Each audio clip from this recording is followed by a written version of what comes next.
गुरु जी को मेरी चरण वंदना। गुरु परिवार से जुड़ी प्यारी प्यारी लवली एंड डिवाइन संगत को मेरा प्रणाम। संगत के लिए मैंने 3 शब्द इस्तेमाल किए, प्यारी प्यारी, लवली एंड डिवाइन। इंसानी रूप में हमारे लिए गुरु को खोजना, गुरु को सिलेक्ट करना मुश्किल ही नहीं, इम्पॉसिबल है। यकीन मानिए हम बिल्कुल असमर्थ हैं। ना तो हमारी वो दृष्टि है, ना ही वो ज्ञान है, ना ही वो बुद्धि है और ना ही वो शक्ति है कि हम पहचान सके कि हमें किसे गुरु बनाना है और किसको गुरु सिलेक्ट करना है। अगर आज हम इस गुरु परिवार से जुड़े हैं, गुरु संगत से जुड़े हैं, तो सिर्फ और सिर्फ मेरे गुरु महाराज की मेहरबानी से। गुरु जी कहते थे कि मेरे दरबार में वही आ सकता है जिसको मैं चाहता हूँ, मेरी मर्जी के बगैर मेरे दरबार में कोई नहीं आ सकता। और वाकई गुरु जी ने अपने एक परिवार बनाया, एक एक संगत को एक डायमंड की तरह चुन के उस परिवार में शामिल किया। हम गुरु जी से प्यार करते हैं या प्यार करते थे जब हम गुरु जी के पास आए? नहीं, ऐसा नहीं था। जो भी इस दरबार से जुड़ता है वो किसी न किसी प्रॉब्लम से, किसी को बीमारी है, किसी को बिजनेस की प्रॉब्लम है, किसी को बच्चा चाहिए, किसी को कोठी चाहिए, किसी को मकान चाहिए, कोई ना कोई इच्छा मन में लेके जो है इस दरबार में पहुंचता है। और जब उस दरबार में उसकी वो इच्छा पूरी हो जाती है, संपूर्ण हो जाती है, तो फिर वो फेथ में बदल जाती है, विश्वास में। और जब विश्वास में बदल जाती है तो फिर उस जगह से प्यार हो जाता है। ऐसा कहते हैं कि मैं इस जगह पे गया और मेरी जो कामना थी, मेरी जो इच्छा थी वो पूरी हो गई, तो एक प्यार सा बन जाता है, उस जगह से प्यार हो जाता है। और प्यार भी ये इंसानी प्यार नहीं, इसे डिवाइन लव। और जब प्यार हो जाता है तो फिर मिरेकल्स होते हैं, सॉरी नॉट मिरेकल्स, ब्लेसिंग्स होती हैं, गुरु जी की ब्लेसिंग। मिरेकल्स तो जादूगर करते हैं, गुरु जी हमारे तो साक्षात भगवान है, महाशिव का अवतार हैं, तो फिर इनकी ब्लेसिंग्स मिलती हैं। तो द चेन इज आपकी इच्छा, फेथ, लव एंड ब्लेसिंग्स। गुरु जी कहते हैं जब मेरे दरबार में आप आओ तो अपना दिमाग खाली करके आओ ब्लैंक करके आओ और अपनी अकल को वहां छोड़ के आओ जहां आपने जोड़े उतारे हैं। कैसेट अगर ब्लैंक होगी तो तभी उसके ऊपर रिकॉर्डिंग होगी। अगर ऑलरेडी कैसेट भरी हुई है तो उसके ऊपर क्या रिकॉर्डिंग होगी? गुरु जी कहते हैं मेरे दरबार में आते हो, मेरे से कनेक्शन बनाने की कोशिश करो। और हम जो भी गुरु जी से जुड़ा है वो अपनी खुशियों से जुड़ा है, किसी को जबरदस्ती नहीं जोड़ा है। और हमारी खुशियां क्या हैं? हमारी इच्छाएं, जिसमें हम खुशी ढूंढते हैं। But the real happiness is, वो कहते हैं ना, आनंद पाया मेरी माए सतगुरु में पाया। तो जो रियल प्लेजर है वो गुरु जी की प्राप्ति में है, ना कि इन दुनियावी चीजों को प्राप्त करने में। दुनियावी चीजें तो गुरु जी के लिए कोई मुश्किल नहीं है, वो तीनों लोगों के मालिक हैं, कुछ भी किसी को दे सकते हैं उसकी प्रारब्ध के हिसाब से। गुरु जी कहते हैं जो मेरे दरबार में आते हैं उसके 90% कर्म जो है मैं अपने ऊपर ले लेता हूँ, सिर्फ 10% उसको भुगतने होते हैं। और 10% भी वो उसको, अगर हाथी जितनी प्रॉब्लम है तो चीटी जितनी करके उसको निकाल देते हैं, फैसिलिटेट कर देते हैं। लेकिन वो कहते हैं कि मेरे साथ कनेक्शन बनाने की कोशिश करो। सबसे बड़ी मुश्किल, सबसे बड़ी प्रॉब्लम जो है ये कनेक्शन ही नहीं बनता, क्योंकि मन जो है संसार में लगा हुआ है। तो इन्हीं एक प्रॉब्लम, एक इच्छा के साथ मैं भी गुरु जी के पास 1999 में गया था, उनकी शरण में। और मुझे ले जाने वाले थे डॉक्टर जेसरा आंटी और जेसरा अंकल। मेरे ब्रदर एक कोर्ट केस में इन्वॉल्व हो गए थे, तो डॉक्टर जेसरा के अंडर मेरी सिस्टर काम करती थी। जब उन्होंने उनसे पूछा कि तू आजकल तेरी जो मूड है वो ठीक नहीं नजर आता, क्या प्रॉब्लम है? तो फिर सिस्टर ने बताया कि ऐसी प्रॉब्लम है। तो उन्होंने ये कहा कि अगर आपके ब्रदर को विश्वास हो तो हमारे एक गुरु जी हैं, उनके पास चलें। तो सिस्टर ने मेरे से बात की, तो मैंने कहा हाँ ठीक है, मुझे कोई वो नहीं है, क्योंकि हम प्रॉब्लम में थे, डीप प्रॉब्लम में थे। उस दिन हमें वो डॉक्टर जेसरा आंटी और जेसरा अंकल हमें जहाँ टाइम दिया था वहां पे हमें मिले शाम के समय। तो हम लोग उनके साथ एम्पायर स्टेट गए। रास्ते में गुरु जी का सत्संग करते गए, बताते गए, और जब हम एम्पायर स्टेट पहुंचे तो लाइन में माथा टेकने के लिए आगे आगे वो थे, पीछे हम थे। तो जैसे ही मेरा नंबर आया तो जेठा आंटी ने गुरु जी को इशारा किया, बस इतना हाथ से ही बोला तो वो समझ गए कि हम इनके साथ आए हुए हैं। वो गुरु जी ने हमसे पूछा नहीं, जब उन्होंने बता ही दिया कि हमारे साथ हैं, गुरु जी ने मेरे से पूछा की ना है तेरा। मैंने नाम बताया। की कर रहा तू? मैं अशोका होटल में इंजीनियर हूँ। अच्छा मनचंदा कितने होता है? Manchanda was the general manager of the hotel. उनको कहीं गुरु जी याद कर रही थी। ठीक है। तो बिफोर मैं उनको अपनी प्रॉब्लम एक्सप्लेन करता, उन्होंने मेरे को इशारा किया बैठने के लिए। मैं जाके संगत में बैठ गया, सिस्टर भी मेरी साथ थी। मैं वो जैसा आंटी की तरफ देखूं कि गुरु जी ने मेरे से पूछा तो है नहीं कि, और फिर जब उसके बाद प्रसाद बंटना शुरू हुआ, लंगर के बाद इजाजत लेने की बारी आई, तो मैंने कुछ कहने की इच्छा जाहिर की, तो गुरु जी ने इशारा कर दिया, चलो कहीं का नहीं होता, चलो।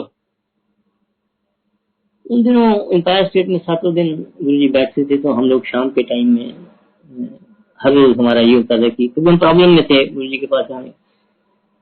इसी दौरान एक किसी संगत के किसी लड़की की शादी थी, तो उन्होंने गुरु जी को अप्रोच किया कि गुरु जी ऐसा ऐसा लड़की की शादी करनी है और फोटो रीच करनी है। तो गुरु जी ने मेरी तरफ इशारा कर दिया उसको, ए बेटा अशोका होटल इनू गल कर ले। तो लंगर प्रसाद के बाद वो सज्जन मेरे पास आ गए, तो मेरे से डिस्कस हुआ। मैंने बता दिया कि ऐसे आप कल आ जाइएगा, मैं आपकी बात करा दूंगा। जब गुरु जी से आज्ञा लेने लगे, जहाँ तेरी गल होगी है, मैं कहा जी हाँ जी वाले, कितना डिस्काउंट रहेगा? मेरे मन में ये आया कि गुरु जी डिस्काउंट की बात कर रहे हैं, तो अब थोड़ी बहुत मुझे ना ऑफर कर देना चाहिए इनको, क्योंकि मैंने तो प्रॉब्लम अपनी हल करवानी थी। तो मैंने कहा गुरु जी मेरे को जितना मिलता है ना उसे 5% मैं फालतू दूंगा इसमें। ना समझी दिमाग की। देखिए उस समय हमें नहीं पता था कि महाशिव को हम 5% एक्स्ट्रा डिस्काउंट दे रहे हैं, क्योंकि मालूम नहीं था ना, वो गुरु जी ने पर्दा डाला हुआ था। हम तो गुरु जी के पास गए थे एज ए संत समझ के, एज ए बाबा समझ के, प्रॉब्लम में से ठीक है, प्रॉब्लम अगर हमारी हल होती है तो हमें जाने में क्या इतराज है। लेकिन ये बाद में समझ आई, ये शायद पर्दा गुरु जी ने डाला हुआ था। तो हम रोज जाते और फिर हम कोशिश करते, तो जब उन्होंने कहा जी इनको गुरु जी को सब पता है, आप कुछ कहने की जरूरत नहीं है। उस केस में जो जो लोग इन्वॉल्व थे, इसी दौरान उन लोगों ने आना शुरू किया, ऑफिसर्स ने। उसके बाद जो जज इन्वॉल्व थी उसमें उन्होंने भी आना शुरू किया। तो हमारी थोड़ी सी घबराहट बढ़ गई कि शायद हम प्रॉब्लम में ना आ जाए, कि अदरवाइज इनको कैसे मालूम है कि हम गुरु जी के यहाँ आए हुए हैं। पर वो गुरु जी की लीला थी, जो भी था। 5 महीने के बाद इस दौरान गुरु जी ने कुछ उपाय भी बताए। वो सिर्फ मेरा कहने का मतलब ये है कि उपाय, गुरु जी तो महाशिव हैं, तीनों लोकों के मालिक हैं, एक इशारे से किसी को कुछ भी, दुनिया की कोई भी चीज हाजिर कर सकते हैं। लेकिन फिर भी वो उपाय बताए उन्होंने, वो सिर्फ एक हमारी पेशेंस को खींचने के लिए कि हाँ ठीक है। वो पेशेंस भी इसलिए कि जो हमारी प्रारब्ध है उसको हमने भुगतना है, वो भुगतवाना गुरु जी ने है। वो प्रारब्ध में अगर 10% में मेरा 2 महीने आता है तो 2 महीने में प्रॉब्लम हल होगी, अगर 5 महीने आते हैं तो 5 में होगी, अगर 1 साल आता है तो 1 साल में। कई संगत का तो जिस दिन गुरु जी के पास आए उस दिन गुरु जी ने कह दिया कल्याण कीता, मीन्स ब्लेस्ड, उसी दिन कल्याण हो गया। और कई संगत 1-1 साल आते हुए उनका कल्याण नहीं हुआ। So that value of 10%, that gravity of 10% is the प्रारब्ध, इज योर डेस्टिनी, वो जो आपने भुगतनी है और गुरु जी ने भुगतवानी है। एग्जैक्टली संगत जी, आफ्टर 5 months मैं दरबार में बैठा हुआ था, उठो अशोका होटल कल्याण हो गया तो चलो। And next morning court case में हमारी डेट थी। The case was discharge very gracefully with a very minor penalty, जिसकी बहुत हैवी पेनल्टी हो सकती थी, जो गुरु जी ने हमें उस 5 महीने में निपटवा दी। और गुरु जी ने फिर जिस आंटी को बोला, आंटी तू बहुत बड़ा काम करा लिया, ये भी गुरु जी ने बोला उनको, इतना बड़ा काम था। मैं मन ही मन सोचा था गुरु जी मैंने तो 5% डिस्काउंट देके आपको गलती कर दी, मैं 3% देता तो शायद 3 महीने में छुट्टी हो जाती। मेरे अपने मन की भावना थी जो मैंने कहा ही में, जो गुरु जी ने हमें इस नरक से निकाला।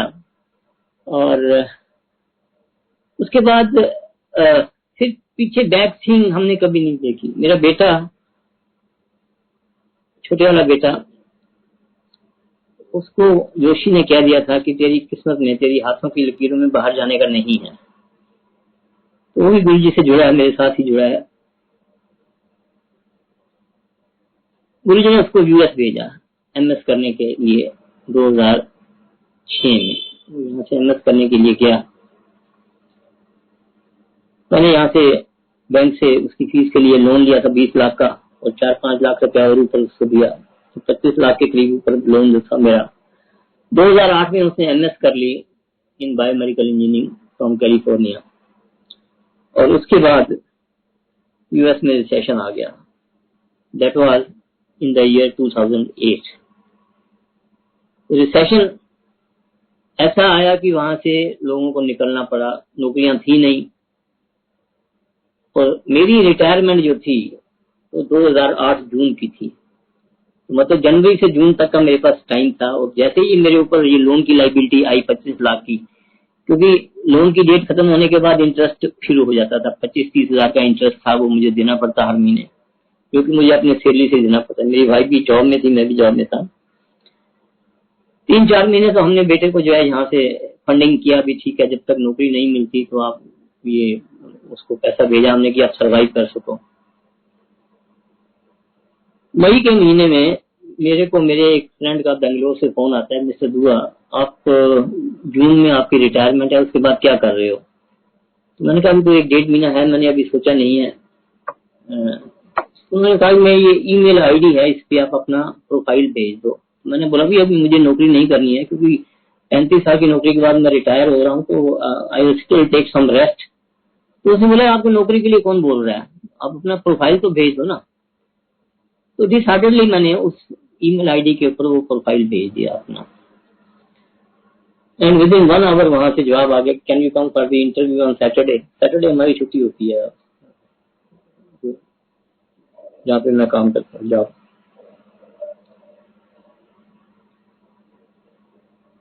सैटरडे को मैं इंटरव्यू के लिए गया, गुड़गांव में इंटरव्यू था। It was a five star hotel project and the post was chief engineer. I was working as a deputy chief engineer in ITDC Ashok hotel. उस पोस्ट के लिए उस इंटरव्यू पे मेरे पहले 2 कोलीग जो थे वो रिजेक्ट हो चुके थे, तो I was not quite sure कि मेरा भी वहां पे होगा कि नहीं होगा। बट जैसे ही मैंने वहां इंटरव्यू के लिए पहुंचा, मैं 1.5-2 घंटे का इंटरव्यू था। पहले एक उनके ऑफिशियल्स ने लिया, फिर दूसरे ऑफिशियल्स ने लिया, एंड अल्टीमेटली दे सेड कि आप कब ज्वाइन कर सकते हो। तो मैंने कहा ये अभी तो ये जून में मेरी रिटायरमेंट है, and I will take another I think 2-3 months rest करूंगा सितंबर अक्टूबर में। तो कहने आपकी हेल्थ तो ठीक लग रही है, आपको इतनी क्यों ब्रेक चाहिए? हमारा प्रोजेक्ट काफी एडवांस स्टेज में है, प्लानिंग में, तो इस प्लानिंग में आपकी जरूरत पड़ेगी। एग्जीक्यूशन तो थोड़ा टाइम पे स्टार्ट होगी, लेकिन प्लानिंग के लिए आपकी जरूरत होगी। तो आप हमें जुलाई की कोई डेट दीजिए जिसमें आप ज्वाइन कर सकें। तो फट से मेरे दिमाग में मैंने कहा जी 7 जुलाई को गुरु जी का बर्थडे होता है, तो ऐसा कोई auspicious day, let me just give that date. तो उन्होंने कहा ठीक है हम 10 जुलाई को कर देते हैं। आप, मैंने कहा नहीं 10 नहीं, मैं 7 को। बोले अभी तो आप सितंबर अक्टूबर की बात कर रहे थे, अभी आप 10 जुलाई भी लिखने नहीं दे रहे हैं। यानी हम 10 का आपको दे देते हैं, आप बेशक 7 को ज्वाइन कर लीजिएगा, लेकिन 1 जुलाई को आपको एक आधे घंटे के लिए आना पड़ेगा ऑफिस में, क्योंकि हमारी एक सिंगापुर से टीम आ रही है आर्किटेक्ट कंसल्टेंट्स की, उनके साथ आपकी मीटिंग करवानी है। तो बेशक आप आधे घंटे के लिए आए, मीटिंग अटेंड करके उसके बाद आप 7 जुलाई को ज्वाइन कर लीजिएगा। I said fine. तो मैं उठ गया, तो कहने लगा नहीं आप वो लेटर लेके जाइए। तो मैंने बोला मैं लेटर नहीं ले सकता, because I am still in job, I can not accept, I am in government job, I can't accept it. तो कहने लगा हम आपको जॉब थोड़ा दे रहे हैं, हम तो आपको ऑफर ऑफ अपॉइंटमेंट दे रहे हैं, आप एक्सेप्ट करो ना करो। आई सेड ओके ठीक है, आप मेरे को मेल कर दीजिएगा। फिर वो कहने लगा नहीं मेल क्या करना, आप आए तो लेके जाओ। तो दे विल नॉट, मेरे को अलाउ नहीं कर रहे थे कि मैं उनको बगैर वो की एक्सेप्ट किए मैं वहां से उठ जाऊं। They wanted to make it sure, इस चीज को वो कहना चाहते थे। मैंने कहा ठीक है मैं आपको सिग्नेचर नहीं दूंगा किसी भी लेटर के ऊपर। बोले नहीं हमें साइन नहीं चाहिए, आप सिंपली लेटर ले जाइए एंड देन यू देन संगत जी, हालांकि ड्यूरिंग इंटरव्यू जब ये नेगोशिएशन हुई, I was offered A salary 3 times at what I was retiring from my department as a deputy chief engineer.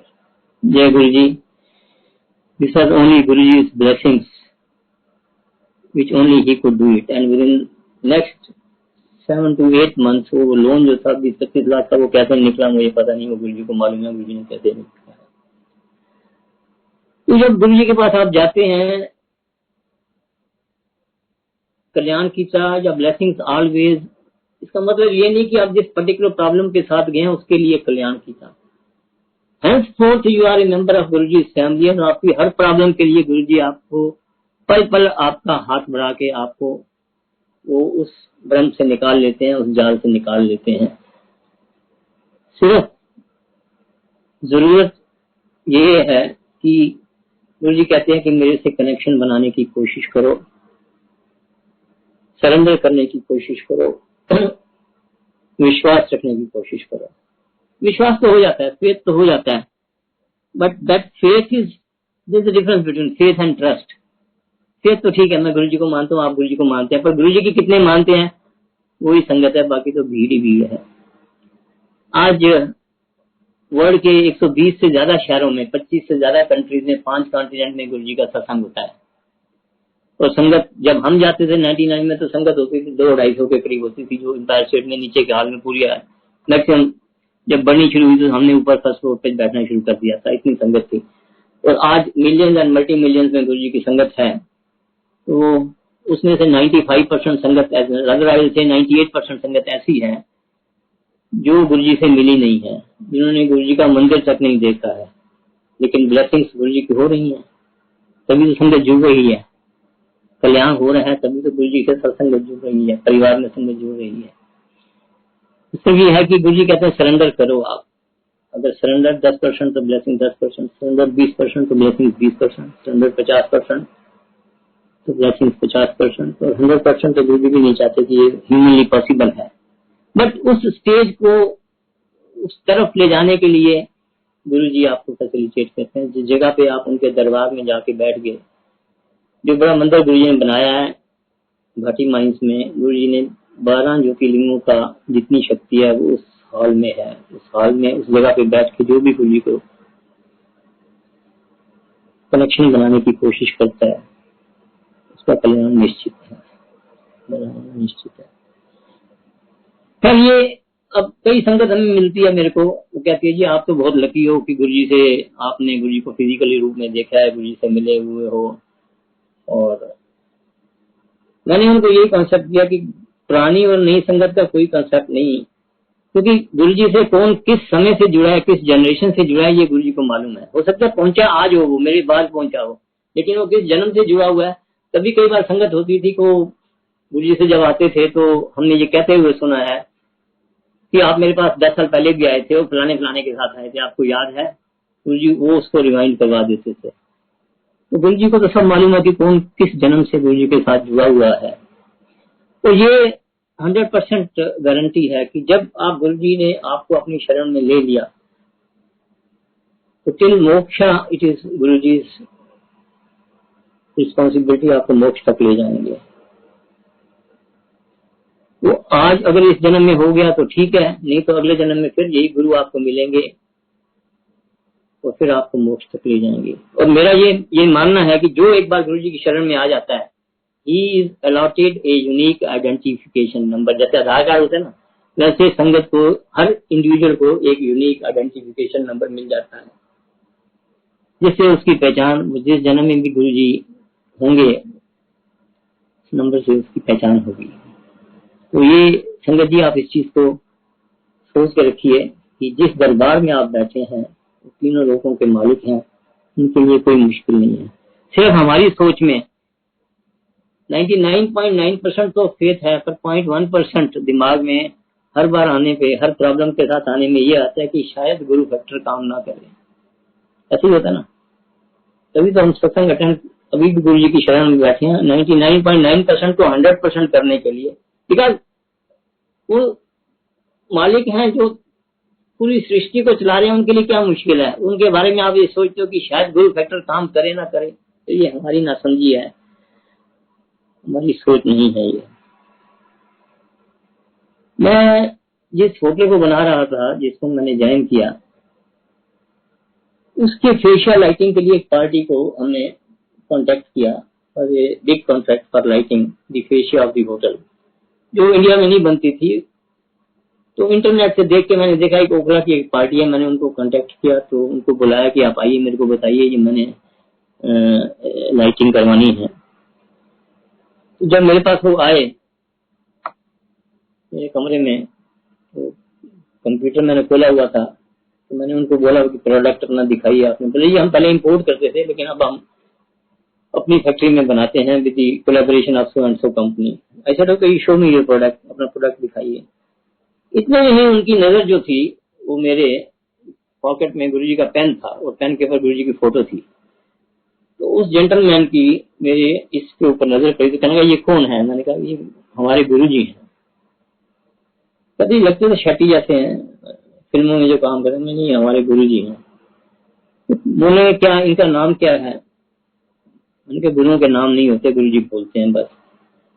तो मैं उनको बोलूं प्रोडक्ट दिखाइए और वो गुरुजी की बातें करनी शुरू कर दें।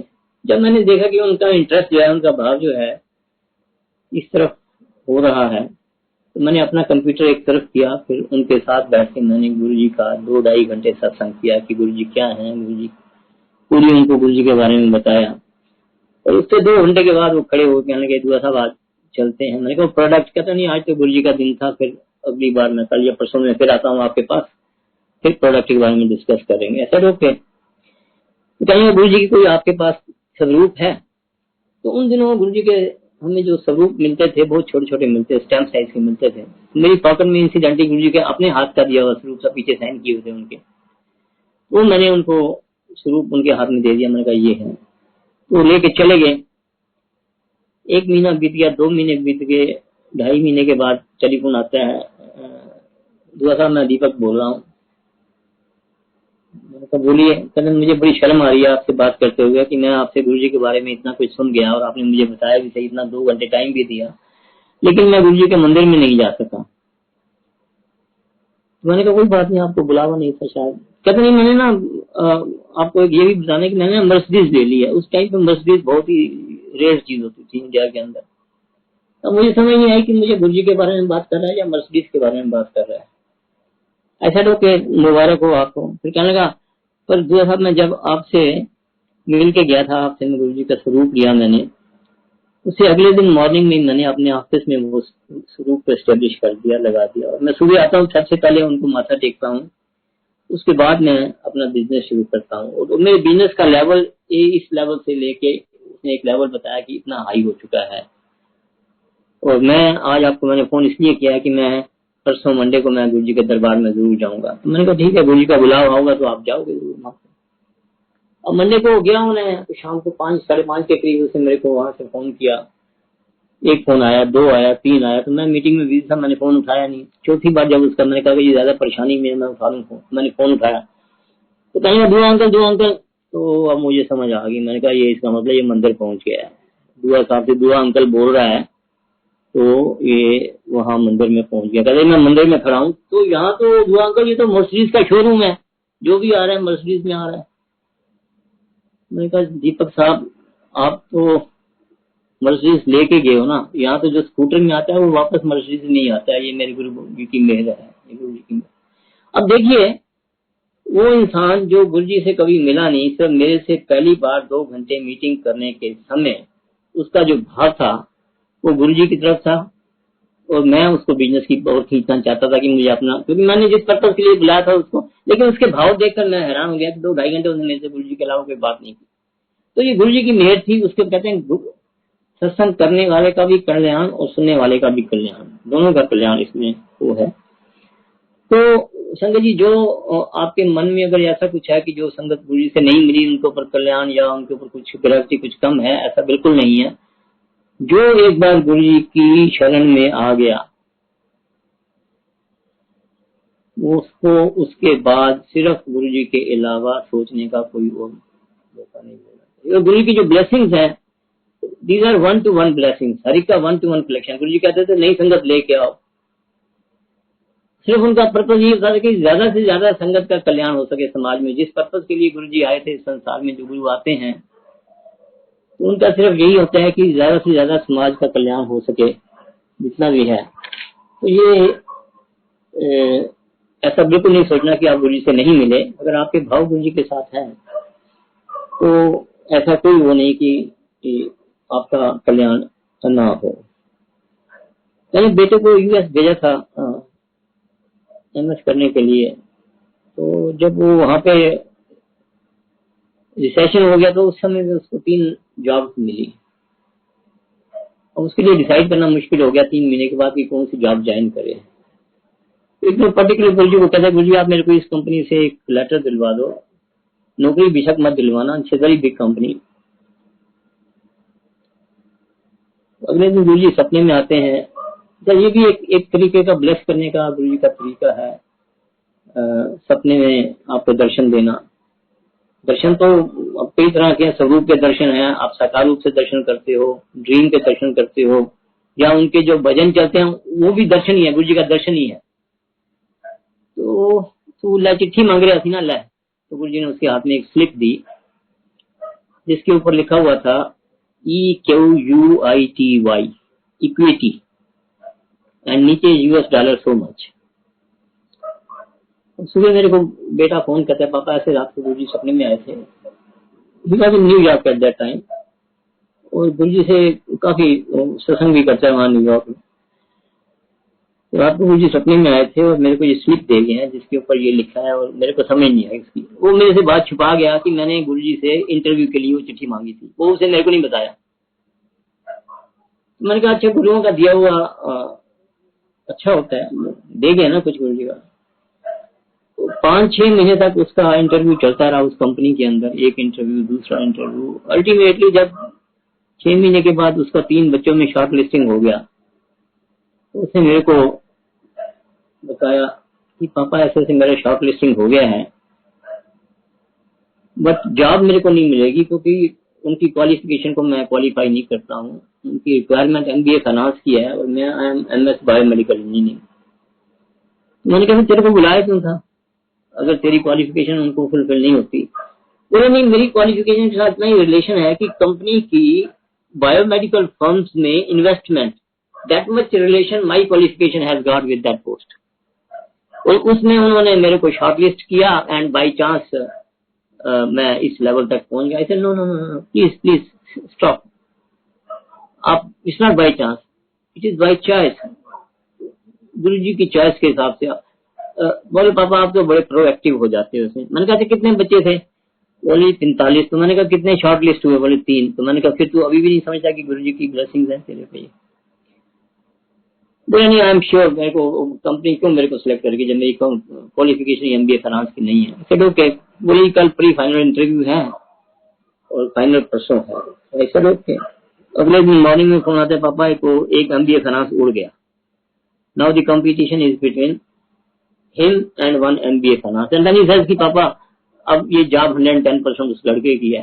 मैंने बोला विक्की बेटे देखो, ऐसी बात सुनो, आपको गुरु जी पे विश्वास है ना, तो अगर आप अभी भी सोचते हो कि गुरु जी यहाँ तक ले आए ना तो आगे भी वही पहुंचाएंगे। वो पहुंचाने के लिए लेके आए हैं, भटकाने के लिए लेके नहीं आए। ये समझे, इस चीज को समझने की कोशिश करो आप। बोले आप पापा हर वक्त प्रोएक्टिव है। मैंने कहा अच्छा तो ऐसे कर, बात सुन, तू 2 पर्ची डाल ले, गुरु जी के सामने डाल दे और एक पर्ची उठा ले, उसमें जो गुरु जी की डायरेक्शन होगी वो तेरे को पता लग जाएगी। बोले नहीं पापा, पर्ची गलत निकल आएगी। अब देखिए संगत जी, वही बात हुई ना, 99.9% फेथ है लेकिन 0.1% शायद गुरु फैक्टर काम ना करे, और इसी भूल भुलैया में ही जो है हम अभी घूम रहे हैं। तो मैंने बोला ओके बेटे, जो भी होगा कल तेरा फाइनल इंटरव्यू है तो पता लग जाएगा। संगत जी अगले दिन 1 बजे फोन आता है, पापा आई am selected for that post. जय गुरु जी, जय गुरु जी, जय गुरु जी, blessings of guru ji only. वो बच्चा जिसकी क्वालिफिकेशन कंपनी की रिक्वायरमेंट के हिसाब से नहीं है, यूएस के अंदर उसको सिलेक्ट कर रही है, तो कोई ना कोई तो रीजन होगा ना उसका। रीजन क्या था? रीजन सिर्फ मेरे गुरु जी की ब्लेसिंग्स थी। अब जब कंपनी ने उसको शॉर्ट लिस्ट कर लिया तो वरुण सर को हमने शॉर्ट लिस्ट कर लिया है despite that requirement for MBA finance, but you have to now in 3 months appear for 3 finance accounts test, because as per the law of US you cannot certify any document unless you have that qualification. उसके लिए आपको 3 paper देने होंगे company के, every month 1 paper will be there and you have to qualify with more than 70%, 70 and above marks. And if any of the tests you go below 70%, your job is not there. बोले पापा job तो 3 महीने की है, क्योंकि ना मुझे finance का अकाउंट का एबीसी पता है, एंड उन्होंने मेरे को किताबें पकड़ा दी हैं, एक पेटी ये है, these are the books and this and that. Anyway करके जब लेके आया तो पहले फर्स्ट मंथ में उसने टेस्ट दिया, he got 82 marks. Next month he got 71 marks and third was 72 marks. जय गुरु जी. बोले पापा मैं लिख तो मैं रहा था पर लिखवा गुरु जी रहे थे, मुझे नहीं मालूम कि क्या लिखा मैंने और कैसे मैंने क्वालिफाई किया है. And after 3 months he was made permanent in that company, in that post where he shifted from engineering to finance, and he worked in that company for 2.5 years. It was one of the biggest investment bank of USA. तो मैंने बोला कि इसमें गुरु जी की क्या कृपा हुई, तूने तो ठीक है मेहनत करी, तेरा इंटरव्यू में शॉर्ट लिस्ट हुआ. बोले पापा गुरु जी की ये कृपा हुई कि I am selected as a equity research associate posted in the equity department at US day salary, जो गुरु जी 6 महीने पहले स्लिप पे लिख के दे गए थे. जय गुरु जी, जय गुरु जी, जय गुरु जी. ये है गुरु जी की ब्लेसिंग्स. उसको सेलिब्रेट करने के लिए उसने सोचा कि चलो गुरु जी का शुक्राना करना है, तो घर पे उसने सत्संग रखा न्यूयॉर्क में. स्टेज एट टाइम्स स्क्वायर, वहाँ पे मैदान है. तो जब वहाँ सत्संग करते हैं तो otherwise in normal routine days the parking is big problem in US, in New York, in times square particularly. तो $40-50 एक कार पार्किंग पे लग जाते हैं. बट जिस दिन इसके यहाँ सत्संग होता है उस दिन पार्किंग फ्री मिल जाती है, डिक्लेयर हो जाती है कि आज फलानी स्ट्रीट में पार्किंग फ्री है, आज फलानी स्ट्रीट में पार्किंग फ्री है. तो दी संगत जी जो सबर्स में है वो आती है, उसके यहाँ अटेंड करती है सत्संग, और they enjoy the New York city also. एक वो आउटिंग होती है उनके लिए, वो सत्संग अटेंड हो जाता है उनको. तो उसने सत्संग रखा घर पे, और यहाँ टेलीफोन करते हैं, माँ को फोन करते हैं, मम्मी बताओ ये पनीर वगैरह कैसे बनाते हैं, छोले कैसे बनाते हैं. बोला क्या, बोले सत्संग मैंने रखा है और संगत. तो मम्मी ने पूछा कितना संगत है, तो बोले 45-50 के आसपास संगत आ जाएगी. तो मम्मी ने उसको बताया कि तू ऐसे ऐसे करना, इतना ये करना, इतना वो करना, इतना ये बनाना, इतना वो बनाना. तो ऐसे करना, चपाती प्रसाद तो बना नहीं पाएगा तो कुलचे ले आना बाजार से, 100 कुलचे ले आना. तो उसने वही किया, कुलचे भी ले आया. लेकिन जब लाने के बाद उसके दिमाग में आया कि गुरु जी ये लंगर प्रसाद के लिए घर का बना हुआ जो चपाती प्रसाद है वो एडवाइस करते थे. हालांकि काफी आर्मी ऑफिसर्स के जहाँ जाते थे, जहाँ पे अब सभी लोग लंगर वगैरह बनाते थे, तो वो कहते थे हमेशा आंटियों को कि आंटी लंगर अपने आप बनाया करो. तो एक ये गुरु जी की एडवाइस भी थी. तो उसके दिमाग में वो जब आई तो वो बेचारा फिर मार्केट गया, वो आटा ले आया 5 किलो की थैली, और वो चकला बेलना लिया उसने. एक बैचलर लड़का जिसने आज तक आटा नहीं गूंदा, उस बच्चे ने शनिवार शाम को 100 फुलके बनाए संगत जी अपने हाथ से. बनाने वाला तो वो था मेहरबानी तो गुरु जी की ठीक है. बना के जब वो शनिवार का रात को सोया, और रात को क्या उसको सुनाई देता है सपने में कि किचन में खटखट हो रही है कुछ. तो उठ के वो जाता है तो किचन में देखता है कि जो इसने लंगर बनाया है वहाँ 3 लोग खड़े हुए उसको खा रहे हैं, हाथ डाल के, पतीले के अंदर हाथ डाल के. तो इसने बोला भी आप कौन हो? तो कहना हम आपके पड़ोस में रहते हैं. तो पड़ोस में रहते हो तो आप इधर क्या करने आए हो, अंदर कैसे घुसे हो? बोले दरवाजे से. दरवाजा तो लॉक था. बोले नहीं, मैंने ये दरवाजा खुला हुआ था जी. मैंने आपको, मैं 2 साल से यहाँ रह रहा हूँ, मैंने आपको कभी देखा ही नहीं. आप मुझे बताइए कौन से घर में. He is little bit stout. तो उसने एक बंदे का हाथ पकड़ लिया जो सबसे आगे था. उसने बोला मेरे को बताओ आप कौन से घर में रहते हो. तो बोले ठीक है. वो आगे आगे उसको लेके चल रहा है, पीछे दोनों चल रहे हैं. तो समझिए अगले घर का जो राइट हैंड साइड में 90 डिग्री पे एक दरवाजा था वो खुला था, उसके अंदर चले गए. ये आगे आगे गया और दोनों पीछे आ गए. और जैसे ही घर के अंदर घुसे, दी 3 merged into 1 and it was गुरु जी. जय गुरु जी, जय गुरु जी. गुरु जी वो लंगर टेस्ट करने आए थे, जो इसके दिमाग में चल रहा था कि पता नहीं मैंने लंगर बनाया है, संगत को पसंद भी आएगा कि नमक ज्यादा है, पहली बार बनाया है, मिर्च ज्यादा है या क्या है, मेरा कल को हंसी ना हो। तो गुरु जी, जब आप गुरु जी की शरण में हो तो गुरु जी पल पल उस चीज को समझ जाते हैं कि आपके ऊपर क्या प्रॉब्लम आने वाली है, किस चीज में आप इन्वॉल्व हो रहे हो, किसमें उसमें से कैसे निकालना है। ये गुरु जी की हमारे खासियत है। तो उस दिन अगले दिन संगत हुई तो संगत ने कहा, वरुण तेरे घर में आज जो हमने लंगर खाया है तो रियली रियली वेरी स्वादिष्ट, बहुत ही स्वादिष्ट है। लंगर प्रसाद तो ऐसे ही स्वादिष्ट होता है, लेकिन इसका कुछ मजा ही अलग है। तो गुरु जी, आप गुरु जी की शरण में बैठे हैं, सिर्फ बस गुरु जी से ध्यान लगाने की कोशिश करिए, अपने आप को कनेक्शन बनाने की कोशिश करिए, बाकी गुरु जी के ऊपर छोड़ दीजिए। गुरु जी को मालूम है कब क्या देना है। हम लोग भी इंसानी रूप में है ना, तो सोच लेते हैं कि गुरु जी को पता नहीं लगता है। जब हम एम्पायर स्टेट जाते थे तो रात को गुरु जी जब लंगर प्रसाद के बाद आज्ञा लेते थे तो कुछ संगत को वो इशारा करके बिठा देते थे। उसके बाद उनके साथ या तो किसी के यहाँ जाते थे जिसको ब्लेस करना होता था, या फिर वो कभी इंडिया गेट भी ले जाते थे कि आइसक्रीम खिलानी है, चलो वो संगत को ब्लेस करना है, आइसक्रीम खिलानी है। तो हम भी एक बार आज्ञा लेने के लिए हम जैसे ही माथा टेका तो गुरुजी ने हमें कुछ नहीं कहा। मैंने नजर छुपा के मैं पीछे जो संगत को बिठा रहे थे उसके साथ बैठ गया। मैंने सोचा गुरुजी ने देखा नहीं है। इंसानी रूप में है ना, दिमाग तो हमेशा भ्रष्ट रहता ही है। पीछे बैठ गया तो थोड़ी देर में गुरुजी ने इशारा किया, अशोका होटल उठो, एक अशोका ढोल दी किचन थोड़ा सारी रात खुली रहेगी, हम लंगर काल मिलेगा, चलो। I felt so embarrassed. गुरुजी ने मेरे को डांट दिया, बट गुरुजी की डांट में भी जो है ब्लेसिंग ज्यादा होती थी। तो मेरा कहने का मतलब ये है कि हम लोग गुरुजी को सिर्फ मांगे नहीं गुरुजी से।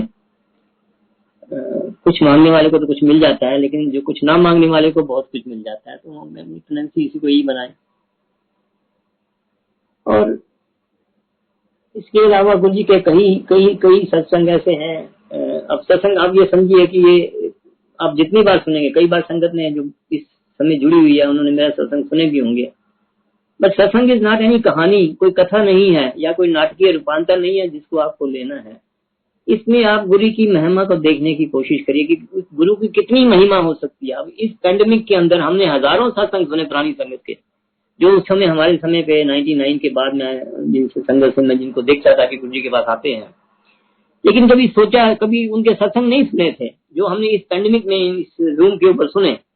और सो अमेजिंग ब्लेसिंग्स, गुरु जी की इतनी ब्लेसिंग्स आदमी सोच भी नहीं सकता कि गुरु जी इतना कुछ भी संगत के साथ जो है। गुरु जी को संगत बहुत प्यारी है, बहुत प्यारी है। सिर्फ हमें अपना प्यार गुरु जी के साथ कैसे करना है। प्यार जो है वो इस रूह से जिसको बोलते हैं ना, प्यार कोई बोल नहीं, प्यार कोई अल्फाज नहीं, एक खामोशी है। रूह से महसूस करो, प्यार को प्यार ही रहने दो, कोई नाम ना दो। तो इसको प्यार को अपने गुरु जी के साथ रूह से महसूस करने की कोशिश। तो प्यार की जो प्रेम जो है ये भी एक तरह की इबादत है, इश्क भी एक तरह की इबादत है। प्रेम करना, वो प्रेम की स्थिति जो है आपकी काफी कुछ सरेंडर करने के बाद एक वो स्टेज आती है जब आपको रियल मायने में एक प्रेम की अनुभूति होती है गुरु जी के साथ। तो उस भावना को आप प्यार करिए। 24/7 365 डेज गुरु जी ने कोई किसी को ये नहीं कहा कि आपने ये मंत्र पढ़ना है या कोई माला दिया जपने के लिए, नहीं। गुरु जी ने कभी नहीं कहा कि ये अमृत वाले का। कोई भी समय, जिस समय आपको गुरु जी की याद आए, एक मैट बिछाओ, उसके ऊपर गुरु जी को आप आसन बना के बैठो, तो गुरु जी को याद कर लो, गुरु जी आपके सामने ही होंगे। गुरु जी कहते थे मेरी फोटो से बातें करोगे, आप मेरी फोटो आप वो करोगे। तो संगत जी बस गुरु जी से यही आप जुड़ने की कोशिश करिए। और मैं अभी गुरु जी के पास बैठे ही था एम्पायर स्टेट में, तो मेरे को उन्होंने खड़ा कर दिया एक बार कि अंकल तेरे को गड्डी आ गई है। मैं कही जी हाँ गुरु जी मेरे पास कार है, तो इन्होंने नाल लै जी, इन्होंने मरोली छड़ दी रस्ते। मैं कहा ठीक है जी। तो लड़का था एक 6-6.5 फुट का लड़का था मेरा। तो जब संगत खत्म हुई, लंगर खत्म हुआ, तो मैंने उनको बोला कि आप आइए। मैंने उनको साथ लिया, गाड़ी में बिठाया। मेरे पास फीयत होती थी उस समय।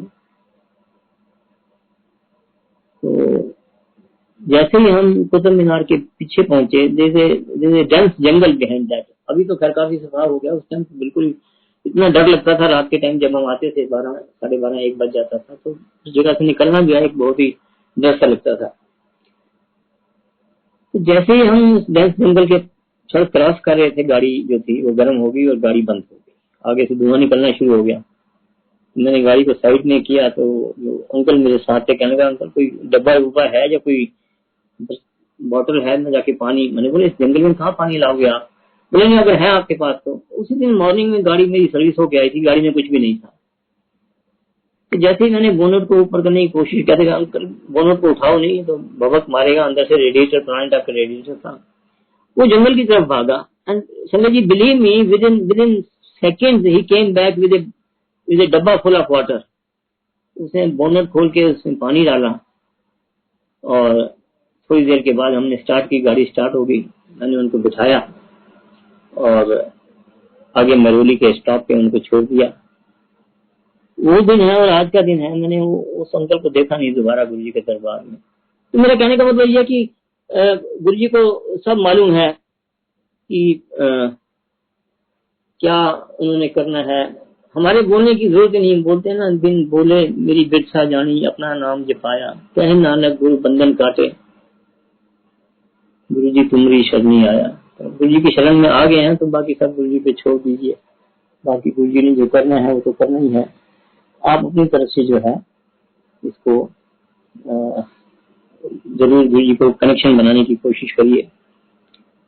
इसी चक्कर में वो मेरा बेटा जब यूएस से इंडिया में आया तो कहने लगा पापा गुरु जी का सत्संग करना है। तो मैंने कहा जरूर करते हैं। मैंने कम से कम 1000-1200 संगत होनी चाहिए। मैंने कहा बेटे देखो ऐसी बात है, अभी ये दिवाली का टाइम, नेक्स्ट संडे दिवाली है, एक हफ्ता दिवाली को रह गया। तो यहाँ दिल्ली का जो रिवाज है वो संगत जो है लोग एक दूसरे के घर में जाते हैं दिवाली सेलिब्रेट करने के लिए, गिफ्ट करने के लिए। तो इतनी संगत आना मुश्किल हो जाएगी। 200-250 के करीब तो ठीक है, जो जानते हैं मैं उनको बुला लूंगा, आ जाएंगे संगत। बाकी तो जिसको गुरु जी ने भेजना भेजेंगे। तो नेक्स्ट मॉर्निंग में उसको अपनी इधर ही जहाँ हम रहते हैं राजेंद्र नगर में एक कम्युनिटी हॉल में ले गया। तो मैंने कहा अभी देखो ये कम्युनिटी हॉल, तो कहता है इसमें तो 200-250 लोग आएंगे। तो मैं तो कम से कम आपको बता रहा हूँ कि 1000-1200 संगत होनी चाहिए। अब उससे पूछा, उनसे चौकीदार से, बोले जी आप यहाँ सत्संग तो कर सकते हो लेकिन इसके अंदर हम कुछ आपको चाय प्रसाद या कुछ लंगर प्रसाद नहीं दे अलाउ करेंगे। जब उसे ये बोला तो बेटा मन ही मन हंसने लगा कि चलो शुक्र है यहाँ से जान छूटी, कहीं और देखते हैं। तो कहने लगा बाबा कोई मेरे को ये बताओ कि 1000-1200 कहाँ किस बैंक्वेट हॉल में आ सकते हैं, मैं करवा दूंगा। चलो ओके। मैं उनको ले गया इधर एशियन गेम विलेज में, एक झनकार रेस्टोरेंट होता था, उससे 1 साल पहले मैंने वहाँ एक सत्संग अटेंड किया था किसी का। तो 2-2.5 की संगत थी। तो मैंने कहा चलो वहां जाते हैं, वहां देखते। तो जब वहां पहुंचे तो पता लगा वो सील हो चुका है, डीडीए ने सील कर दिया है। और जो वहां पे चौकीदार बैठा था उसने बोला जी हमारा एक झनकार आया नगर पे है, एमजी रोड के ऊपर, आप वहां जाके पता कर सकते हो। तो हम लोग वहां से गाड़ी उठाई, हम लोग वहां पहुंच गए। जब वहां पहुंचे तो हमने उनसे बात की, कहने लगा जी हाँ ठीक है हम कर देंगे आपको 1000-1200। मेरे को हॉल दिखाया, एसी हॉल था। तो मैंने चार्जेस पूछे तो कहने लगा कितनी संगत कितनी होगी। मैंने कहा 1000 के करीब है। कहने लगा 7 लाख रुपया। जो स्टेज वगैरह वो आप करोगे, बाकी सब हम कर देंगे, गद्दे वद्दे समझिए हमारे होंगे, लंगर प्रसाद भी आपको देसी घी में हम लंगर प्रसाद दे देंगे। तो मैंने बोला कि मुझे ना इन्होंने भेजा है, मैंने एक रेफरेंस दिया उनको। तो कहने लगा हाँ उनका हमने सत्संग किया था 2 साल पहले वहाँ डीडीए के एशियन गेम्स में। तो दे एग्रीड फॉर 5 लाख। ऐसा हो के मैं आपको संडे को आके एडवांस दे जाऊंगा। बोलिए आप संडे को एडवांस दे जाइएगा। 24 तारीख का संडे था, 31 को सत्संग करना था, अक्टूबर की डेट थी। 24 तारीख को उधर जसोला में ही एक एनजीओ है सुधा आंटी का, उनके यहाँ सत्संग था। तो उन्होंने हमें बुलाया था कि आप सत्संग पे आइएगा। तो हम लोग गए उस दिन। तो हमने कहा चलो यहाँ से अटेंड करके उसके बाद हम ये आया नगर में उनको 1 लाख का चेक दे के बुक कर लेंगे अगले संडे के लिए। तो जैसे ही हम वहाँ पे सत्संग अटेंड कर रहे थे, उनके टेलीफोन आने शुरू कर दिए कि आज आप कर दीजिए, नहीं तो हम उसको कैंसिल कर देंगे या किसी और को अलर्ट कर देंगे, क्योंकि 1 हफ्ते का टाइम रहेगा। जब अगर आप इसको रिजर्व नहीं करते हो तो फिर हमारी रिस्पॉन्सिबिलिटी नहीं है। ऐसे ओके ठीक है। जैसे ही हम सुधा आंटी के यहाँ सत्संग में घुसे थे, एक अंकल ने पूछा, अंकल वो आपने सत्संग कराना था, हो गया आपका? मैंने कहा नहीं, वो तो नहीं गया, नेक्स्ट संडे का 31 का। बोले कहाँ कर रहे हो? तो मैंने कहा नहीं, जगह अभी ढूंढनी है। तो कहने लगा ठीक है, गुरु जी को अरदास लगाते हैं, जगह भी मिल जाएगी। जब तक वो उनका ये सत्संग हुआ, तो उसी सत्संग के खत्म होने के बाद ही वो अंकल आ गए कि अंकल आप ये फार्म हाउस में करोगे? मैंने कहा क्यों नहीं करेंगे। कहते अच्छा लंगर कर लो, मैं आपको दिखाता हूँ, चलो आप साथ करो। उन्होंने लंगर किया और हमें वो गाड़ी में बिठा के शनि मंदिर के साथ बिल्कुल नेक्स्ट जो है फार्म हाउस है, 5 नंबर फार्म हाउस, वो that belongs to Select City Mall के जो मालिक हैं इंदर शर्मा और उनके एक पार्टनर हैं योगी राज अरोड़ा, उनका है। उन्होंने हमें दिखाया तो हमें बड़ा पसंद आया वो जगह। वो हालांकि वो सत्संग के लिए नहीं देते थे, तो ना ही शादियों के लिए देते थे वो फार्म हाउस, वो सिर्फ वहाँ पे फिल्मों की शूटिंग होती है उसको देते थे। मैंने कहा ये हमें जगह तो पसंद है, तो पार्किंग भी बड़ी खुली है, और आप बात कराइए मालिकों से, जो मालिक हैं। उन्होंने टेलीफोन मिला के मेरे हाथ में पकड़ा दिया। मैंने उनको बोला कहा अब मैंने कहा ये यहाँ पे इस इलाके में है तो ये गुरु जी को जरूर जानते होंगे, क्योंकि गुरु जी का मंदिर हमारे बाटी माइंस में है और ये जसोला उसके साथ में ही है। मैंने बोला गुरु जी को आप जानते हो? कहते मैं तो नहीं जानता गुरु जी के, मेरे जो पार्टनर हैं Inder Sharma select City Mall के मालिक जो है वो जाते हैं गुरु जी के पास काफी। तो मैंने कहा कहते मैं एक बार गया हूँ उनके पास। फिर उन्होंने मेरे को कहा कि आपको जगह ठीक है, आपका हो जाएगा यहाँ काम? तो मैंने कहा जी हाँ हो जाएगा। तो मैंने फिर उनसे पूछा कि पेमेंट, बोले गुरु जी का सत्संग करना, पेमेंट क्या लेनी है आपसे? अब देखिए ये इसका ध्यान कौन कर रहा है? 1 लाख का चेक मैं जेब में लेके घूम रहा हूँ कि ये जैसे ही सत्संग खत्म होगा मैं वहां जमा करा के आऊंगा झंकार बैंक्वेट में, और इधर मेरे को ये गुरुजी ने जगह बिल्कुल फ्री दिला दी। मैंने वो वहां से मैं उठा वापस सुधा आंटी के यहाँ आया, मैंने अनाउंस किया कि नेक्स्ट संडे सत्संग है इस जगह पे। संगत को प्रार्थना की कि आप जरूर आइए, गुरुजी का सत्संग अटेंड करिए। तो उस जगह पे हमने 31 अक्टूबर को 2010 को सत्संग किया। तो तकरीबन 800 से 1000 के करीब संगत थी जो आई, और उसमें वो मैंने उनको भी इनवाइट किया योगी राज जी को। मैंने कहा कि आपका ये फार्म हाउस है और आप आइए जरूर। तो वो आए अपनी फैमिली के साथ और उन्होंने लंगर प्रसाद भी किया। और उसके बाद मेरे से मिलने से पहले ही वो चले गए, क्योंकि मैं उस समय सत्संग कर रहा था, अपना सत्संग सुना रहा था। तो उन्होंने जब देखा कि मैं माइक पे हूँ तो वो लंगर प्रसाद लेके चले गए। शाम को जब ये सब खत्म हो गया तो मैंने कहा चलो मैं योगीराज जी को फोन करता हूँ कि आपका बहुत बहुत शुक्राना, आपने इतना विश्वास किया हमारे पे कि आपने जगह दी बगैर किसी। जब शाम को मैंने उनको फोन किया, धन्यवाद किया, तो कहने लगे दुआ साहब धन्यवाद तो मुझे करना चाहिए कि मैं वहां रहते हुए इतने सालों से गुरुजी को अपने फार्म हाउस पे नहीं लेके आया। आपकी कृपा से गुरुजी मेरे फार्म हाउस पे तो आए। जय गुरु जी, जय गुरु जी। देखिए गुरु जी आपको कहाँ कहाँ किस किस हालत में आपकी मदद करते हैं, आपको वो करते हैं, ये आपको उनको कहने की जरूरत नहीं। एक बार जब उनकी शरण में आप बैठ गए हो तो ये गुरु जी की रिस्पॉन्सिबिलिटी है। समझ जी सत्संग तो बहुत है, आप सत्संग आप एक सत्संग तो बार बार आपने सुना भी होगा, लेकिन सत्संग इज लाइक ए मेडिसिन। जैसे ये आपकी गोली होती है ना, दवाई, कई दवाइयां तो चलती हैं, पर्टिकुलर बीमारी हो तो 8-10 दिन 1 महीना चलती हैं, और कई तो हैं 6-6 महीने चलती हैं, और कई सारी उम्र चलती हैं। जैसे ब्लड प्रेशर की गोली है या शुगर की गोली है, वो आपने खानी है, गोली वही है, आप सुबह खाओगे तो आप ठीक रहोगे। सिमिलरली सत्संग इज लाइक ए गोली, आप जितनी बार सुनोगे उसमें अपने गुरु की महिमा देखने की कोशिश करिए। उसको कथा मत समझिए, उसको नाटक मत समझिए, उसको रूपांतर मत समझिए। आप सत्संग को जितनी बार सुनोगे, और उसमें भी सत्संग में भी कहते हैं ना, जैसे